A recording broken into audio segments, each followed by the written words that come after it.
super proud of you. This book is really amazing.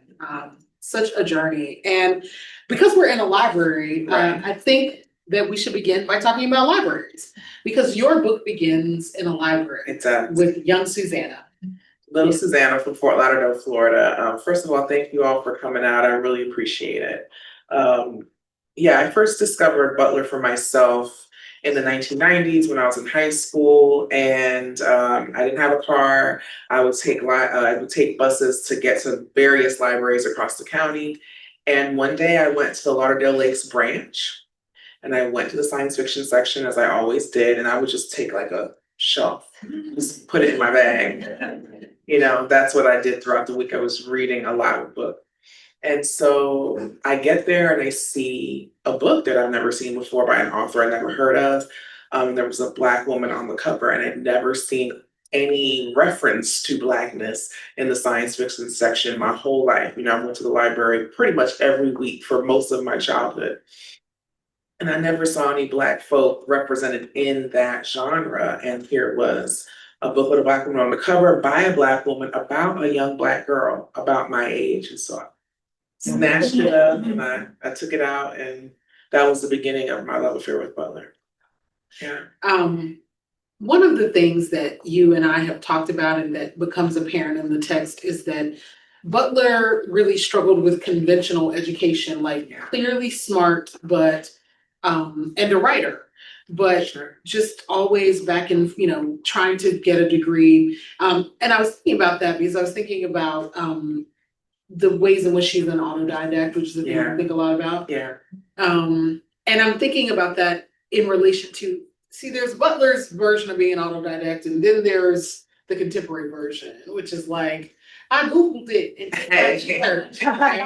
and so, talk to us a little bit about Butler's sort of process of being an autodidact. Yeah, so as you mentioned, school was difficult for her. Today we might use the language of neurodivergence, right? Maybe ADHD. I'm not that kind of doctor, but it was hard for her to focus. She was accused of being lazy, of being a daydreamer. But when she found something she was intensely interested in, she would spend a lot of time going down rabbit holes of research. She didn't have a problem being at home and scribbling stories from the time she could pretty much write. She spent hours and hours and hours in libraries. She read constantly. Her mother cleaned homes and would bring home magazines and books from her employers. And little Estelle, which is what she went by as her middle name, was just reading voraciously. But in school, the school environment just wasn't her bag. So she takes that obsession with learning, that positive obsession, all throughout her life. And she did go to junior college. She got an associate's degree in history, and she took many classes at UCLA and other local California schools. But trying to juggle schoolwork, working, writing, all those things was really difficult. So at some point in her late 20s, early 30s, she says, well, I'm not going to get that bachelor's degree in anthropology. I'm not going to get that PhD in history, but I can make, basically, as the folks on TikTok are calling it, like your personal curriculum, I can make my own personal curriculum about whatever it is that I want to learn about, So, for example, when she wrote Wild Seed, she spent a long time looking up Igbo history, Igbo dialect languages, what would it have been like to live in West Africa in the 17th century, the transatlantic slave trade. I mean, all kinds of things just to get the background right, the equivalent of taking several courses, maybe even a degree in, right? And so she really gives the lie to the idea that intelligence equals your level of education. Obviously, we're not anti-education, we're educators, right? But there's all kinds of education. And it really, to go to your point about our new research, our new autodidact, whatever. Butler was following a process that is pretty similar to what a sort of standard educator would do. She would be like, well, who's an authority? Who knows a lot about this thing? I should read that person. I should read who they cite, right? It's not, I read one thing, I read one article, and like, now I know about it. She would read opposing viewpoints. She was very clear on her perspective and point of view, but again, I tell my students it's the equivalent of 10 PhDs because what every new book, every new series, she's like, okay, I need these skill sets. So for Clay's Arc, she sets it in the 2010s, and we don't talk about that one enough. Clay's Arc is a hard one, but yes, yes. And so she had to research guns, right? Because she's thinking about guns and armored cars. This was not a person who was a gun owner. Mm-hmm. She's like, okay, well, what kind of gun could shoot at this distance? What is an armored car really made of? Like, what kind of bullets could it withstand? She could have just said anything, like, okay, well, the car is armored. Just think about it. She really wanted to get readers to suspend their disbelief, and that involved a lot of research, giving another lie to the idea that fiction is just completely made up. There's no kind of other thought behind it, and there's only value in nonfiction. And obviously, we write nonfiction, but everything's made up. No, okay. So one of the things is, I think we have this sort of vaunted view about what the life of a writer is, but Octavia had a very particular kind of trajectory. She was positively obsessed with being a writer, but not in easy conditions. Yeah. But I think about that because, when young writers are thinking about like, what should my life look like as a writer? Yeah. Well, what did Octavia's life look like as a writer? Yeah, it differed throughout her life, but in the beginning of her career in her early 20s, it meant working a day job. So she was a civil servant for a very short amount of time. It was sucking the soul out of her. So she said, no, I'd rather work temp jobs like stacking boxes or punching holes into cardstock or cleaning office buildings at night. So she could have the latitude to just think or zone out. These jobs didn't require a whole lot of thinking on her part or interacting with other people because she was a deeply introverted person. So she's like, I want to stack these boxes and be left alone so I can think about this novel outline or something. And even once she started making money as a novelist, it took many years for that to really be a living wage. So we get in her journals and diaries a description of someone who is living perhaps at the poverty line or below, who is trying to balance how much food can I afford this week? Or should I pawn my typewriter that my mother got for me as a Christmas present when I was in junior high and that she would write 5 novels on. And she would pawn it. And then when she got the money, she would buy it back, right? Those are the kinds of things machinations she had to go through to survive. And yet she still had a fairly, spacious is not the right word, but robust writing practice. She tried to write every day. She did not rely on inspiration. She didn't really believe in it. She frequently went to the library and wrote at libraries, usually the Los Angeles Public Library, once she moved out of Pasadena. And yeah, it's your job. So you're doing it for several hours, whether it's literally just the writing part, editing, researching, all of that. And that standard lasted throughout her life, even when she got to the point where it was like, no, I'm making money from my books and I can be leisurely. It was still get up early, do this work.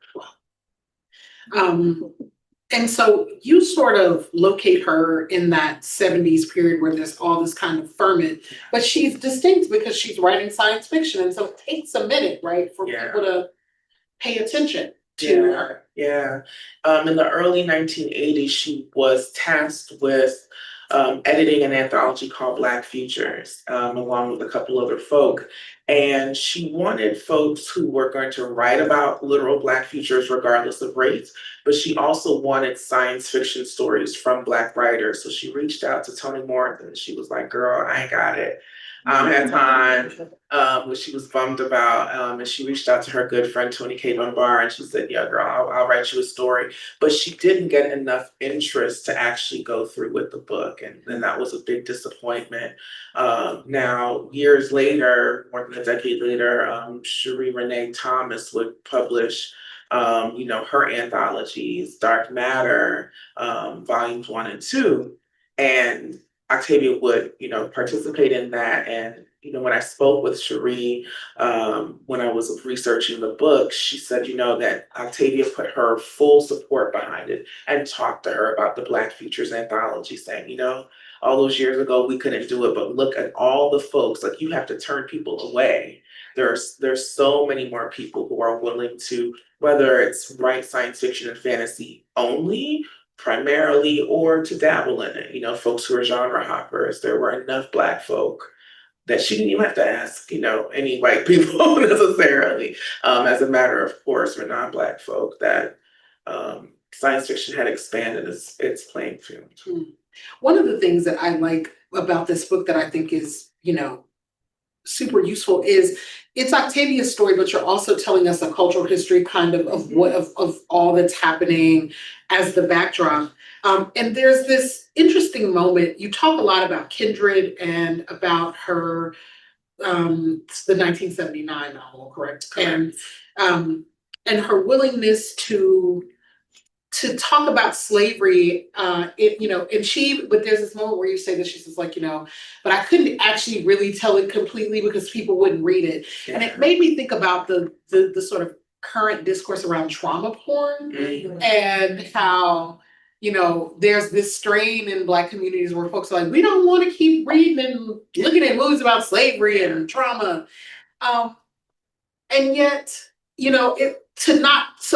I wonder what she would say about it, because it seems to me that she was very careful, but she didn't shy away from the arts. Yeah, I mean, there's no easy Octavia Butler text. She's going to take it there, whether she's talking about chattel slavery or issues of ability and disability or imperialism and so on and so on.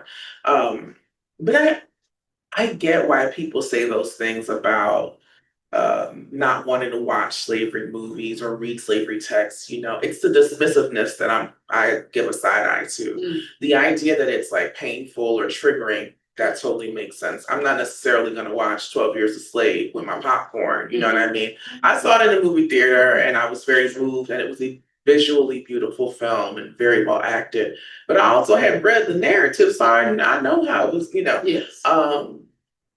But Octavia's catalyst for writing Kindred was a classmate that she had at Pasadena City College, and they were in the Black Student Union together. And they would sit around and talk about Black history and things. And remember, this is a time when Black studies programs were just being birthed, right? Upstate in San Francisco, while she was downstate in Los Angeles.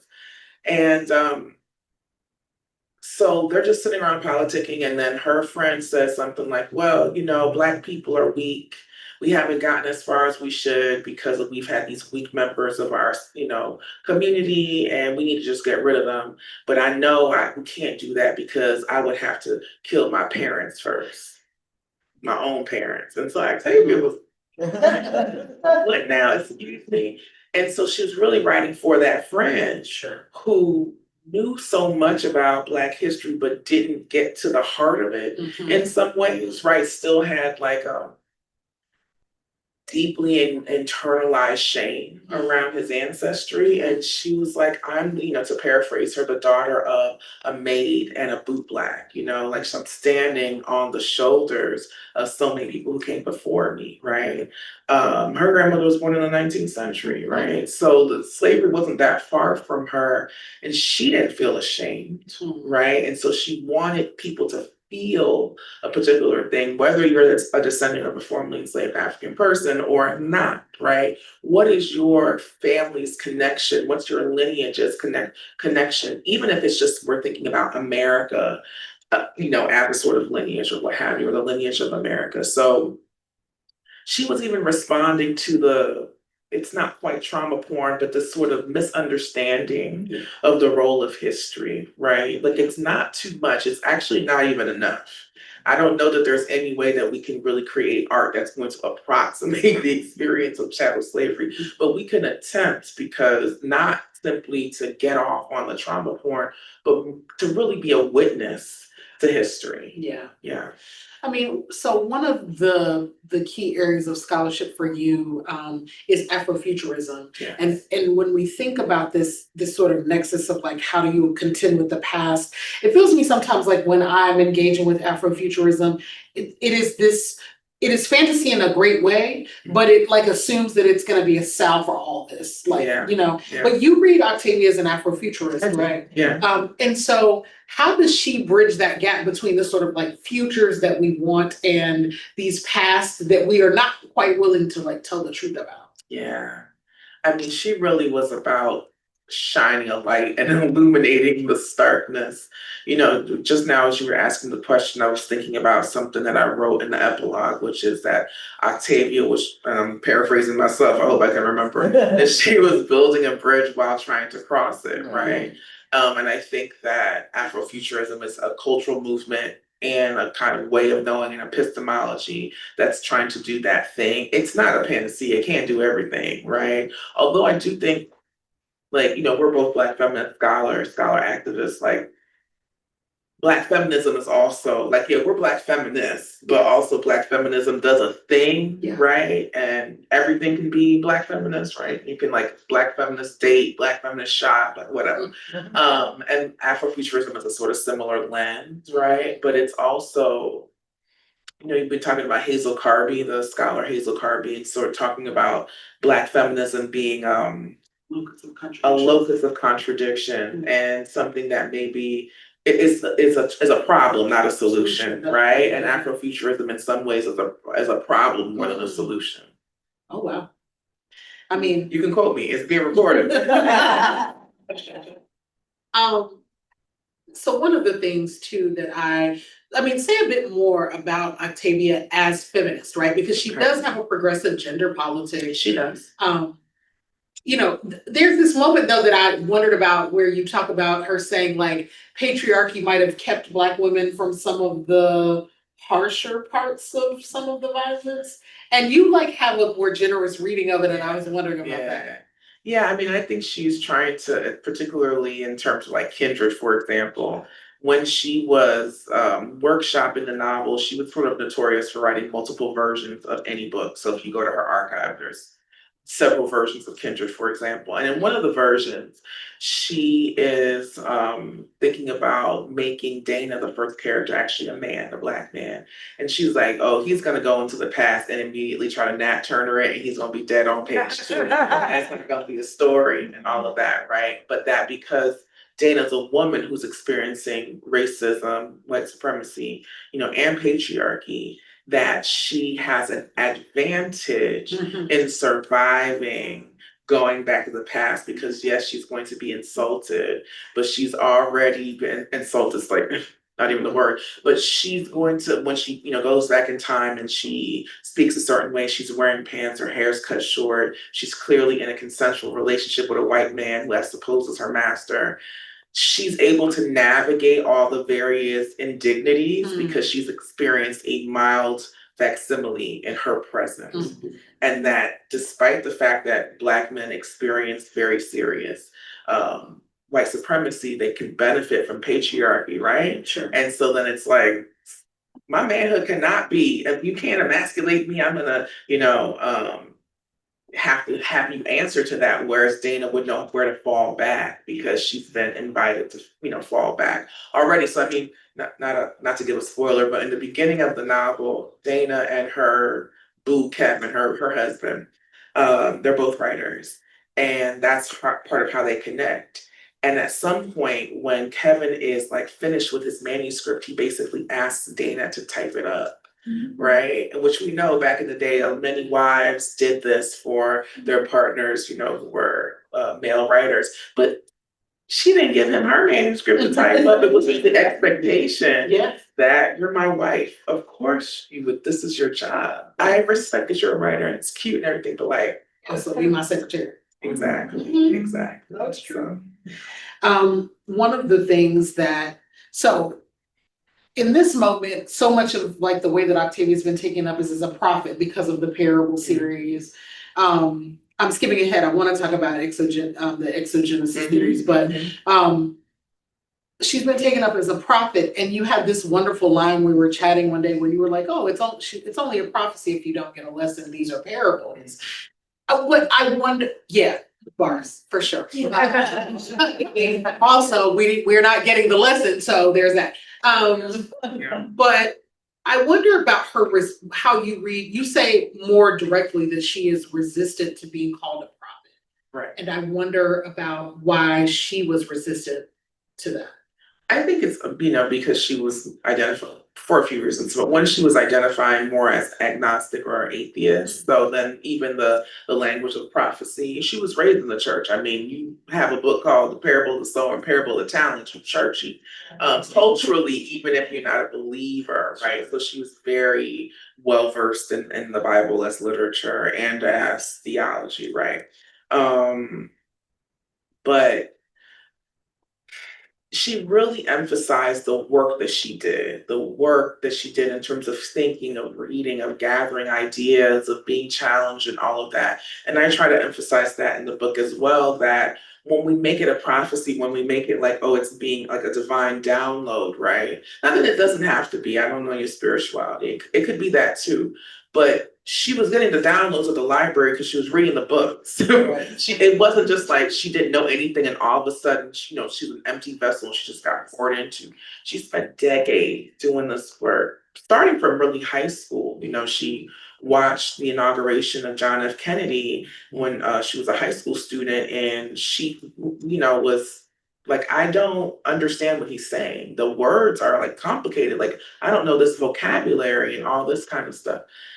And so from that point on, she said, I have to do my own kind of course of study. This is the same person who's being told in school that she's lazy and a daydreamer. And then she said, I need to understand more sophisticated language. I mean, go read the dictionary and then read other books and you know what I mean? Like, that's years of work, right? So I'm not saying there can't be a spiritual element to it, but if we just call it a spiritual thing that's not connected to deep study, right? Because there's that juxtaposition. It doesn't have to be. Spirituality can come out of deep study, but we oftentimes think it's just blind faith. You just believe what you believe. It's evidence of things not seen, right? So, okay.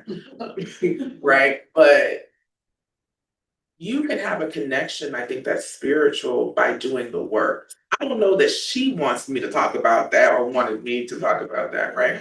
Because again, the agnosticism of it all. But yeah, I think it advocates a certain kind of responsibility towards doing the work. Yes. And this was what I read you to be saying, and the thought I had about it was that maybe her refusal of it is also a way to not let us off the hook, because prophets are like the chosen ones, right? But if the invitation is for study and to observe, then she's like, you can see it too. Right. If exactly. You would look, right? You would look, and you don't have to be a special person. We understand that Octavia was a once in a lifetime talent, a genius, right? Yes. And also, we can all study things. That's right. We can all detect patterns. She was really good at detecting patterns. So one of the things that people ask, is like, how did she know? Because the presidential figure in the Parable series has a slogan that is, let's make America great again, right? And so folks are like, oh man, how did she know Donald Trump? She didn't know Donald Trump. She knew Ronald Reagan, right? That was Ronald Reagan's slogan. And Donald Trump, just repurposing things. Let me just take the lets, when teachers in here will understand, you have a student who you ask them maybe to write a summary and they just slightly change the words of, like whatever the assignment is asking them to do, that's Donald Trump with the slogan, right? I'm just gonna take the lets off. And so what Butler imagined was that there could be a successor to Reagan that is even more devastating, but is rooted in the foundation that he built, right? So basically, once he became president, she was just talking shit about him in like every book. Yeah, so there's a sort of shadowy, kind of Christian nationalist figure or something. It's like, oh, she's signifying on Reagan. So she didn't know Trump, but she knew Trump. Yeah. Right? Or Bolsonaro or, whomever else, homeboy in Belarus, all the people. She imagined, the sort of rise of global fascism and what it would, bring. So yeah, there we have it. The word you used a moment ago was she's the genius, and I wanted to talk about that because I also feel like to make her a prophet is to then to deny her the category of genius. Yeah. I wonder about, just to be a little spicy, it's like everyone else gets the category of genius with ease. Like even in the world, in the land of Black people, like people have some Black men that they acknowledge that they're a genius, right? But Black women, no. Right? Maybe Toni Morrison. Maybe. Nobel Prize winning. Yeah. Yeah. But I wonder about that. Like, what does it mean what do we have to shift in order to be able to like truly appreciate what it means for a Black woman to be a genius? Because you said to me right before we walked in that there are people who still don't take her seriously as a science fiction writer, which made me want to fight. What do you mean? Yeah, I think that we're really talking about Cartesian duality, right? I think therefore I am, thinking, reasoning, being rational in quotations is, sort of a higher order than being embodied rather than understanding that these things are inseparable. And so Black folk, right, since the Enlightenment, we have been associated with the body. And so even when we are excellent writers, artists, etc., there's still there's a natural talent. Like, they just intuit what they're doing. And again, those things could be real, but as Octavia reminds us, you can be a talented person and not get things done. Mm-hmm. You have to have the work behind it, right? But this is the idea that Black folks just dance naturally. If you go to a Black wedding, then you'll see that that's not true. There's always people who don't know how to dance, or just people. I mean, people say that to me, a line dance. It's real hard. It is really hard. I don't know how to do it. Or the boots on the ground. But you know how to do that. Okay, you're gonna teach. But yeah, I think it's really, and then Black women are even more sort of embodied in a particular kind of way. There's not that many discussions of women's genius, and then when we think about Black women's genius, and even, and I can think of any number of Black women geniuses. I could keep going. I mean, I could probably name 100, right? And I'm sitting on stage with one, so. Yeah. So one of the things about this, I want to talk a little bit about like craft and process, right? So Butler's believed that that habit mattered more than like inspiration. Yeah. This is always a conversation that we're just like having in the friend group about, are you a writer if you don't write every day? What do you think? Yes. You are a writer if you don't write every day. Writing every day was a thing Octavia said for us to do, but she couldn't do it all the time, right? Because she's a person. Some days you don't feel good physically or mentally. Some days the words just don't come. Some days you have to work your 9 to 5 and a 6 to 10, which could be taking care of children or elders or what have you. And where do you have the presence of mind to do that work? So yeah, I think the writing every day for building that muscle, which is what Octavia is talking about, is one thing. But I think sometimes we're really talking about a more capitalist construct. Mm-hmm. Like if I'm not producing something, then I don't have value. And that's not the case. Well, you also talk about the ways in which she's judged as not being as prolific as some writers, but she has a different set of constraints. For sure. For sure. Yeah. She was not partnered throughout her life. She came from a working class family. She had an associate's degree. She never taught at any colleges. I was going to say fancy colleges, any college. She spent a good chunk of her early adulthood working really tedious menial jobs that wore on her body. I could go on. Yeah. And so, no, she didn't have the opportunity to, kind of pump out the books that you kind of see, in terms of like a science fiction writer's canon. It's not unusual for someone to have written 30 or 40 books, right? Especially if you're writing within a series, right? So you could have, the original novel and 4 sequels, right? And then a prequel. You can do all those things. And she just couldn't write that much, right? She called herself a slow writer and a slow reader. She self-diagnosed as dyslexic.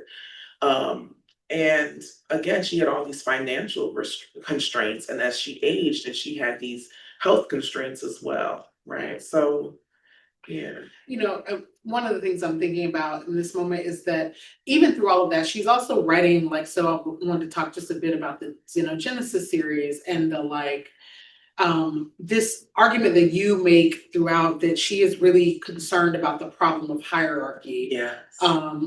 And it's interesting to me because, you know, we're trying to figure out the language for this moment, right? Is it race? Is it caste? Is it, you know, is it patriarch? Like, what kind of hierarchy is it? Yeah. Yeah.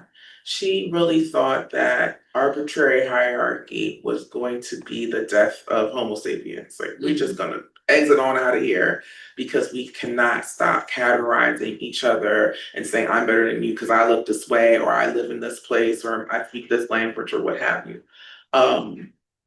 And so, you know, in many places, she's sort of talking about human beings as adolescents. Like, we're kind of in the adolescence of our species, we're kind of immature. And so, if we did not understand interconnection, not or interdependence rather than codependence or ruling over one another. That was multiracial, multi-coalitional interdependence was what she was trying to advocate, right? And uneasy alliances. That's a big part of her work that, you know, we talked about Kindred when the main character goes back in time. She has to save her ancestors, but she has to save her Black ancestor, make sure she's okay. And she also has to save her white ancestor who's an enslaver. And she's basically making sure her Black woman ancestor is okay so that they will get together to make the lineage that would bring her to be, right? She got to make sure the enslaver and the enslaved person get together. Right. What kind of uneasy, unholy Faustian bargain is that? You know, but it's supposed to reflect the uneasy alliances those of us who live in the West have, right? So we just had an opening where we acknowledge we're sitting on Lenape land, right? Like, we're here doing this. Also, this library has been here since the 18th century. Well, okay, you know, it was an interesting time, right? And so, and look at us, this diverse group of folks across age, race, gender, all sorts of things, you know, coming together to talk about these ideas, to struggle with these ideas. I mean, it doesn't all seem to go together, but it does, right? And that's what she was advocating for in her work, rather than the supremacy of a particular group. Like, that's fake. It's made up. It's not real. The sections where you talk about how she writes through writer's block were like super helpful. I was like, oh no, is that what this is? You know, yeah. So I wonder about like the writer's advice that you've taken from Octavia. What have you found most useful? Oh, that's really good. Advice. Some of this is advice that she didn't give, but I'm taking a lesson from the archive. And I mentioned this to you before that it was really hard reading how hard she was on herself. You know, how she talked about her work. Sometimes she was like, this is great. And I'm an excellent writer, and y'all better know. But many times, especially when she was in the midst of a project, and she was often writing several projects at once, this is terrible, it's unusable, this book is not ready. You know, I can't believe I submitted this time. Just talking about herself. I'm like, oh, I do that sometimes. There were certainly moments in this, I was looking back at my saved files, and I had written something like, you know, about my editing process. Like, well, I know, they don't know what they're talking about because they said this is good. Why would I say that? You know, that's not helpful when you're thinking about yourself, you know. But the thing about persistence, yes, that's the other thing that I definitely have taken away in terms of habits of mind. It doesn't have to be beautiful every time. You just have to commit yourself to the process. Yeah. You exercise great care to not sensationalize depression, to not sensationalize sexuality. Were there things that you were curious about Octavia that you got to like scratch the itch and figure out more clearly? I mean, mostly I just wanted to know how she did her work. But I was curious about the personal stuff, you know, and I do write about it. And as a queer person, I remember, bless you, that folks were like, you know, especially when she passed, like, great lesbian writer, you know, and I was like, okay, I just assumed she was. And then as I became a scholar and read, like, oh, she doesn't seem to have knowledge. Okay. And then when I got in the archive, it was like, I do not identify that way. And I was like, okay, girl, okay. That's what it is. You know, it's not any kind of avoidance because if she was queer, it'd be like, queer author, writes about queer author. Nah, that's not how she identified. So, but there is that funny moment where you say someone asked her, is it Samuel Delaney, whether she's a lesbian? And she's like, probably. You know? Yeah. So I think that she had expansive notions, but I'm just saying how she talked about herself. That's what I'm telling y'all. Yeah. Now, you know. But now that you've sort of entered the ranks of being a biographer, Can you believe it? I can't believe it. You know, what does it mean to you to do like Black feminist biography? Mm-hmm. Yeah. Well, I want to shout out to Nisha C. Ford, who had me in the Black Feminist Biography collective, and it was really cool. I was one of the few people who's not a historian, and talking with folks about life writing. And there's so many different ways to sort of think about life writing, but Black feminist biography, I think not every book is about genius, but every book is about genius, right? Whether it's a life of like a seminal author or an everyday person, what have you, it is how this person has gone through, and you're thinking about it through the lens of systems of power. You're acknowledging how they inform and influence someone's life in art or whatever it is they're creating. And so, yeah, I just see myself in the lineage of so many other, you know, Black feminist biographers. I'm still thinking about like, biographer? I guess I am a biographer. It's like, I guess I wrote a book. Yeah, I mean, ma'am. But it's also, I guess, that sacred trust that we have to like maintain these legacies, right? These traditions. Yeah. I have two final questions, so y'all get y'all's questions ready, okay? We're coming to you. So earlier I mentioned, you know, I appreciated that you sort of positioned her in this genealogy of like the explosion of Black women's literary writing in the 70s and going forward. But also I realized later, like, oh no, and it also means that she's in that tradition of Black women we lost too soon from that generation, right? Yep. And I wonder what it means. I remember that when we were in grad school and we got that litany of Black, like Audre Lorde and June Jordan and Barbara Christian, you know, all of these Black feminist luminaries gone too soon. I mean, you know, we can call even the name of Bell Hooks, you know, who just had a birthday last week. That we made a commitment that we would not let this work kill us. Yeah. You know, I wonder what it means for Black girl geniuses to do sustainable work. What are the conditions that we need to do that? Yeah. Financial resources. It's real.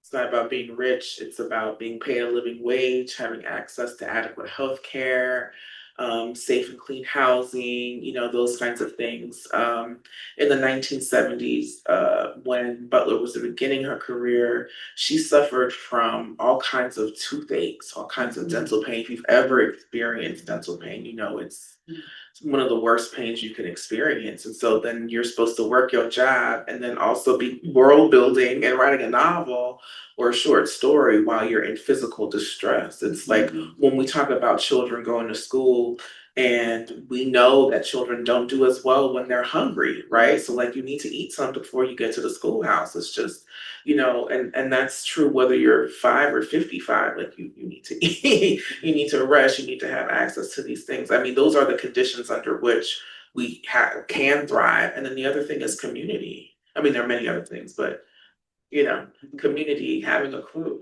you know, whether it is, I mean, Octavia was a person who had many friendships and was very close to her family, but also described herself as a loner and comfortably asocial, right? Like, you know, they were like super introvert, right? I feel like she really might enjoy the current iteration of the internet where introverts, you know, I don't get to say a name, right? But she exchanged letters with so many people. She had lively correspondences on the phone. You know, she had friends that she would visit with. She liked going to the movies. She loved being outdoors. That really helped her thrive, particularly later on in her career. She had folks like Vonda McIntyre, who was a fellow science fiction writer who she met at the Clarion workshop that she took in 1970. And they were friends throughout, you know, her life. And you could just be like, I've known you since I was 20 something years old. And you pick up where you left off. So yeah, you need your needs taken care of so you can do this work, because you're a body, you're embodied. We're not just, you know, thinking. That's not the thing that makes you only. And then also, you know, not doing it alone. That's why I really wanted to take pains to situate her among the Black women's literary renaissance of the 1970s and 80s. She's writing at the same time as Toni Morrison, as Alice Walker, Maya Angelou, and Tazaki Shange. There's so many. She was there in the room, right? In the proverbial room. Yeah.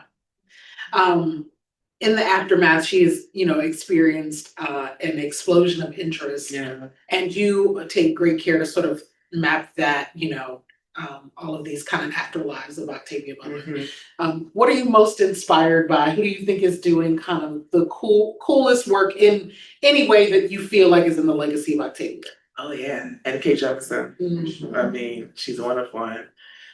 Amazing, and also a science fiction writer who was won the MacArthur Genius Grant. Octavia Butler was the first science fiction writer to win it. First, period, not first woman, for just first science fiction writer.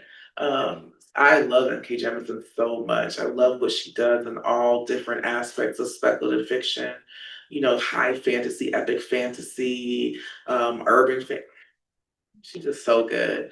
I think River Solomon, I really like their work. Unkindness of Ghosts. Now, again, there was only one Octavia, but I remember when I read An Unkindness of Ghosts, and I was like, in terms of feeling, I was like, okay, Octavia's in the room, you know. Wow, they're really a great talent. Yeah, there's so many people now. Will Hopkinson, who's been writing for a long time. I really love the work of P. Jelly Clark. He is a male writer that I find writes women characters really just amazingly well. And that may sound like a low bar, but it's not. Turns out it's not. And he's another one who has this great facility to go across different parts of science fiction and fantasy. I mean, just writes queer characters well, and is a history professor. I did not know this. So you write novels and wow. I can't even imagine. So yeah, I would say those three. There's so many others, but definitely take a look at those people if you haven't already. You did your good work. I appreciate you, sir. Thank you. Yes. All right. What y'all want to say? It's open. Yes. Question. I read Octavia in 1979. I didn't know that Ginsberg was science fiction. Well, yeah. So talk about, like, did she start out thinking of herself in that genre? And also how much you read the early man, because it just felt like that white cat. I was like, it just didn't, I don't know. Like, I love the book. It's been one of my touchstone books, but how did she get there? Did the editor kind of intrude so that she had to have this, you know, white character be so properly on the hush? Oh, the husband or Rufus? Talk about it for me. Okay. So she begins writing science fiction and fantasy in her preteen years. So she's watching a terrible science fiction movie, Devil Girl from Mars. It's real bad. I did watch it. It's terrible. And she thought to herself, like, yeah, somebody got paid to write this, so she turned the TV off or writing science fiction. She had already been writing fiction. So like Western stories and things like that, stories about horses. She loved horses. So she really found that science fiction and fantasy were her preferred genres. To be pedantic for a moment, though, I will say she did not consider Kindred to be science fiction. She called it a fantasy because there's no science in it. There's no time machine or anything, right? So that's an important distinction for her because, books like Dawn or Adulthood Rights, on spaceship, you're in space, you're doing all these things as aliens. There's none of that in Kindred. So um the husband, again, she wanted to have a conflict. So in her notes, she workshopped lots of different versions. So not only did she imagine the main character as a man instead of a woman, she also imagined Dana's partner as being a Black man, same problem. And then she imagined him being a very light-skinned Black man who could pass. And she kind of toyed around with that because that character would also have a conflict, right? Like I have to act this way so that we can stay safe and so on. But ultimately that didn't work. And she was very worried that folks were going to think that she was some sort of race traitor or that she was like obsessed with white men, or that she was anti-Black. But she really thought having these characters be of different experience would expose like what does it mean to go back in time. Kevin's experience is going to be very different from Dana. So he's left in the past for 5 years and he comes back like very messed up, right? In a particular way. But when he first gets there, he's like, it's not that bad. There's no more than, work than people can actually do and they're fed. And Dana's like, I'm about to divorce you. Like, this makes no sense. But I think that also speaks to the fissures that can happen in interracial relationships, whether romantic or friendship or working with folk. Like, there's a chasm in between us sometimes, right? Even when you deeply love somebody. I mean, Kevin loved Dana, right? That he's like willing to fight for her and go back in time with her and all this kind of stuff. But also, yuck, right? Not, slavery's not that bad. You're there for a week and you think it's not that bad. What are you talking about? So yeah. That wasn't an editor. No. To market this. No. That was the conflict that she was trying to create. Yeah.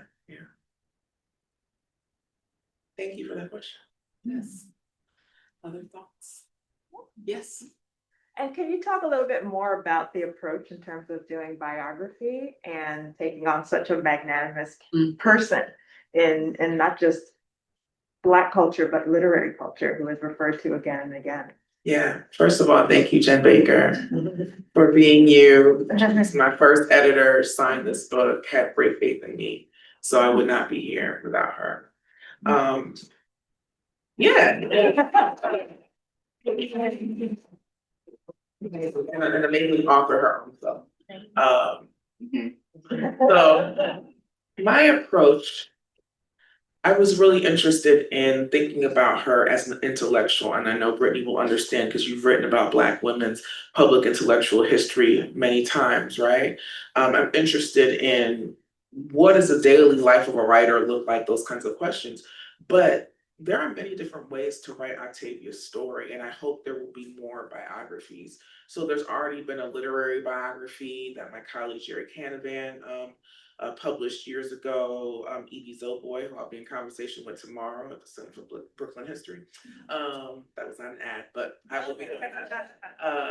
She wrote a middle grade biography of Octavia. I feel like somebody, maybe Lionel George, who already wrote kind of an artist companion to Octavia's work, could write about Octavia's life in California, right? Someone else can do a travel biography of all her travels or her connections to, the Pacific Northwest, or, there's so many ways. So my approach was to think about intellectual biography situated within sort of some of the greatest conflicts of the 20th century and even preceding.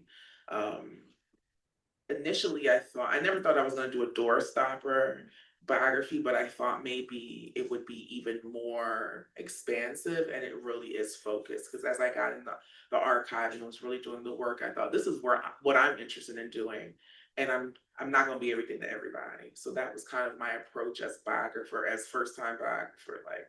And I think it also, underscores like I'm a literary critic, so I think a historian would write a different kind of biography too. Genre matters. I really loved her Loy character. Yeah. And how a lot of her characters passed, as men, to protect themselves. I was wondering if you could talk about like her revolutionary conception of gender throughout Yeah. her body of work. Yeah, she was really interested in um sociobiology. She was interested in nature versus nurture. She's like, so how much is something that just comes from being a human being, and how much is sort of how are you influenced by society and so on. So we see sort of the gender bending happening there. As I mentioned before, people have questions a lot about her and her sexuality, and so she was pretty open about identifying as straight. But she tells this story in an interview where she's like, I was questioning, and so people kept on asking me. I thought, let me go to this kind of meeting, and so she goes to this meeting of folks who are like questioning their sexuality, and people are talking about their queer desire, and she's like, yeah, no, I won't do that, but I want to write about it. It's super interesting. I want to think about these questions. So then we have, triads in the Xenogenesis series, interspecies triads, right? You have dolphin sex in Wild Sea, like Anyanwu turns into a dolphin and she's just swimming with dolphins and she got a dolphin boob. Like, why are we doing this? There's lots of just like non-normative sexualities, right? And it's not necessarily that she adhered to any of those things, but she was like, well, this is the range of human behavior, right? We're not just going to talk about heterosexuality, right? Or what we today would be like, cisgender identity, right? Like there's lots of different ways to be, so yeah. Yes. This conversation has been really enlightening. I'm curious, a couple of things. Like you talked about the biography being really grounded on like intellectual and like really grounded on that. I really love the fact that you brought up the part about having the capacity to lean in on the work and that it's not just like given, even if you are spiritually grounded, like there is work to that. But then I'm curious, like you just said an example about like personal experience that she's had, and that's sort of threaded through her writing. I'm curious if there are any others, and most importantly around patriarchy and racism or white supremacy. Like I'm curious if there's like anything that you came up in the archives that might be, I'm just curious about her life and like how she came to like some of the understandings of the world. Yeah. I think a thing that I found really interesting is that, she, in the little biographies that grace the back of many of her books, she called herself a feminist. So I didn't have to like look too hard, like it was right there. And her feminist sensibilities start pretty early in her teens and 20s, just looking around, and some of the things came out of church. And I had sort of a similar experience of like being, in church spaces and like, why are the men in charge of this thing, but women don't do this? Why is it that my aunt's a gifted preacher, but she doesn't think women should preach? That's interesting. And so it was interesting to see that affirmation there. In interviews, Octavia was coy often about her experience as a black woman in science fiction, and the singular one for many years, right? But in her personal like letters to other folks and her diary entries, she'd be like, this was racist as hell. I can't believe this happened. It's because I'm a black woman. She described herself as a dancing bear, as like a just a spectacle for folks, right? And they want her to perform and tap dance, right? So she's a person who experienced social anxiety. So then she's like, I'm anxious, and then I got to deal with the racism and the sexism. It's too much. Like, when do I have a conversation? Like, I'm thinking about all these social cues, and then also people are saying stupid stuff like, "Wow, you're really articulate." It's like, oh, so that's it continues. Yeah. Thanks. Yeah. Yes. Thank you for the talk. Thank you. I'm wondering if you could talk at all about like the tension between like the contemporary use of Butler and how she kind of sometimes falls in like the borderlines of the cause for like Black women to save American democracy when she herself was like such a clear of like American imperialism, fascism. And I feel like a lot of contemporary readers see her in that saying, we have to listen to Black women, like not even just because she's a prophet, but because, she's like this superhuman, figure. So you can think about that in there. Yeah, I mean, I think that folks do want Black women to save the world, and if they read her works really closely, they would see how fraught that the tensions in the book, right? And in the book, so one example would be Dawn, right, which is about a Black woman who is being tasked with connecting human beings with basically their alien captors, right? And it's mentioned that she's a Black woman, like we know she's a sister, okay. And she's being tasked with doing this really dangerous work. Like it has a cost. It's not glorified. There's no mammying happening, right? So she has all these different examples of Black women, Dana and Kindred, who's put in this awful position. Like she's saving stuff, but at the, well, it's not even the end of the novel, it's the beginning. She loses her arm. We know that the past has, quote unquote, taken something from her. So I think if folks really read Butler deeply, they would see the critique of that very situation embedded in her work, right? But people don't read. It's true. Any other questions? Yes. I was always thinking maybe this time, well, I was always curious just about if there were any mention of how she felt maybe mentally or emotionally being surrounded by her peers like Ivy or Toni Morrison, who are writing along the same themes, but not doing science fiction. Did she ever feel alienated? Did she maybe feel lonely doing that creative work?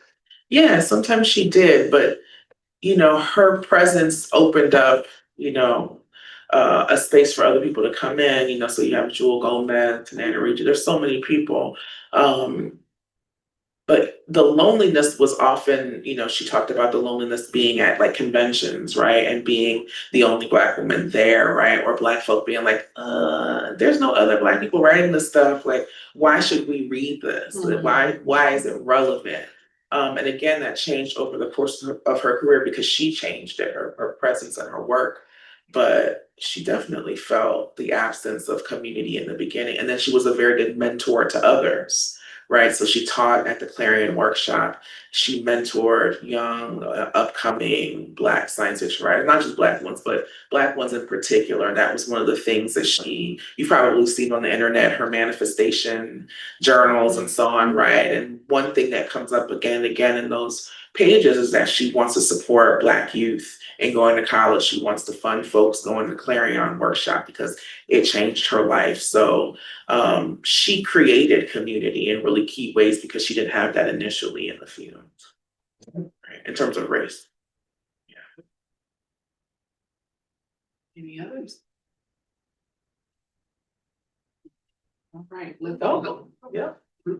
Yes. Is there something that you would have put in the book, now looking back on it, that you didn't?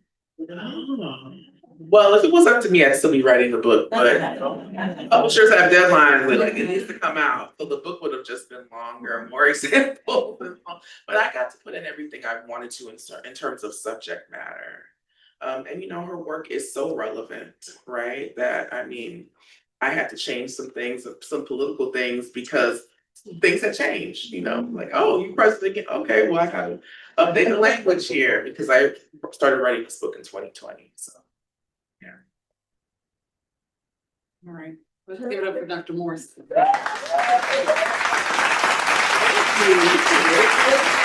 you.